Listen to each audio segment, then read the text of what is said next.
Hello, welcome back. I am Coach Professor, call me what you will, Lucilius Terriolete. I go by Luke. Today we are continuing with the Worthwich House Histories. Today we are talking about the house history of House Zarraqa, the second house founded at Worthwich School. Now, you will notice I am no longer in my bathtub, and again, that is for a reason that we will discuss later in the story. So, let us begin. Oh, please be warned. I do believe my closet here is enchanted, or not enchanted, excuse me, is inhabited by a ghoul. I have marked it as such. Beware of ghoul. If at any point during the video you hear something rattling from this cabinet behind me, that is what I believe it to be. I am no magical creatures expert. That is, of course, is Professor Arifin Sylvanus. I have yet to have a flu call with her to discuss what I should do. The ghoul, he, she, it, seems relatively harmless, but I don't want to do anything to harm it. I don't want it to do anything to harm me. So Professor Sylvanus and I are going to work on that when I finally reach out to her. But anyway, nonetheless, if you hear rattling coming from behind me, that is what I believe it to be. Now, let us continue with the house history of House Zarraqa. Now, Zarraqa was founded by an African wizard named Quachito. This is his story. Quachito was a boy from the kingdom of Nok in modern Nigeria. He was a boy blessed with the gift of healing, and he discovered this gift after seeing a beautiful woman and scraping his knee. He then held his knee and thought about the woman to heal himself. His mother, Zarraqa, was a great diviner who was often ridiculed and persecuted as a witch in their community when she tried to warn others of things she saw in her visions. Quachito's healing magic was more practical than his mother's divination, at least in the eyes of the community, and therefore he was more respected as a magical person. He began to study and practice and hone his craft to help people within the community. Together, he and his mother formed a team. His mother would divine who needed help, and then Quachito would go and heal them. While he was away, his mother Zarraqa would come to Quachito in his dreams, and he began to stay longer and longer away from home until eventually the dreams stopped coming. Quachito knew that once the dreams had stopped coming, that his mother had passed while he was away.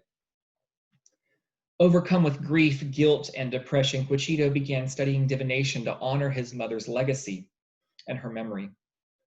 One day, walking in a trance while practicing his divination, he ventured into the ocean and was caught in the tides, unable to swim, and swept to sea. Excuse me, my hood is falling.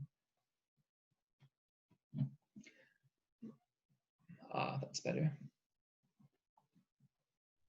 Let us continue. Quachito was rescued by Marin Farage, if you remember from yesterday, the merman founder of House Quilantis. Marin brought Quachito to the underwater cavern and refuge and sanctuary for lost and misfit people called Quilantis, where people Marin rescued, healed, and learned magic.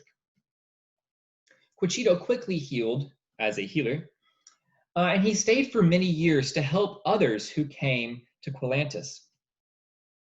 Learning from a new arrival named Emi Yokota, founder of Sakurai House, whose story we will discuss tomorrow, that magical schools and communities were persecuting and failing all the people who ended up in Quilantis, Quachito helped Marin Farage turn Quilantis into a formal school where anyone who wanted to learn and teach magic was accepted without question. This was, of course, an unheard of precedent for the time. Years later, Quachito stumbled upon a crashed dragon and healed it and discovered its owner, Leonardo Camadeleon, who would eventually join the school and become the founder of House Wyverno, the final house story we will tell this week. Over time, Quilantis was sought out by those hoping to harm witches and wizards, and every 50 years or so, the school began to change its location and name. As I said yesterday, Quilantis is currently called the Worthwich School of Witchcraft and Wizardry and found in Central Texas. Of its 4 houses named to honor influential founders to the school, Quachido named one house Zarraqa to honor his mother and the magic he learned from her. That is the story of Quachido and House Quilantis. Oh dear, look at my camera, my candle drip. Oh no. That's always so entertaining. I'm like a dog who sees a squirrel, or a weasel with a ball of yarn. Oh. Anyway, let us continue. My air conditioner is rumbling now. Hopefully the ghoul's not getting frozen out. Anyway, here are the house traits for House Quilantis. For House Zarraqa. House Zarraqa is the second house founded at Worthwich. The Zarraqa head of house is Professor Ellie Driocht, our rune master and ancient runes professor. The Zarraqa house colors are purple and gold, as you can closely see here on my candle. This is my Zarraqa candle I keep in my classroom.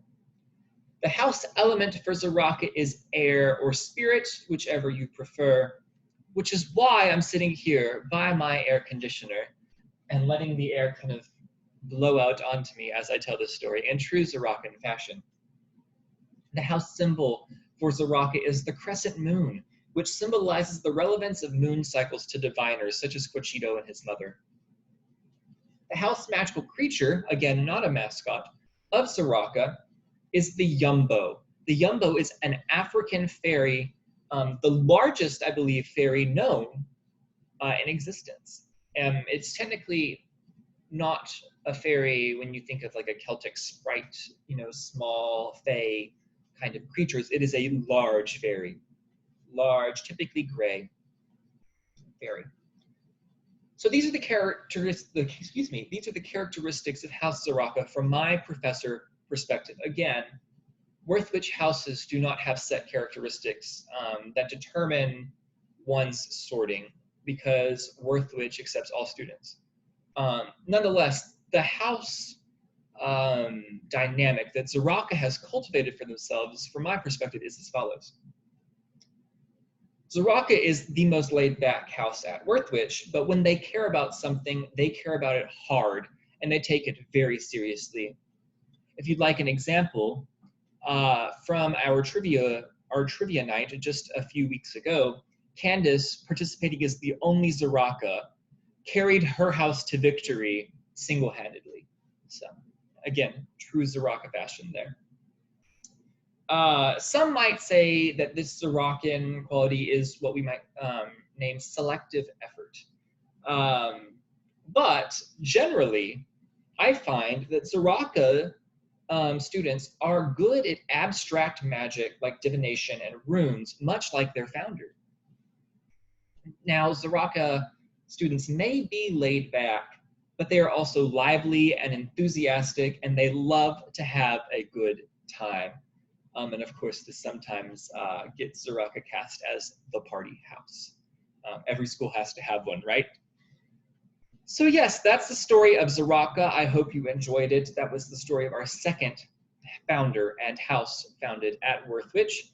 Stay tuned tomorrow. We'll be discussing House Sakurai, the third house founded by Emi Yokota.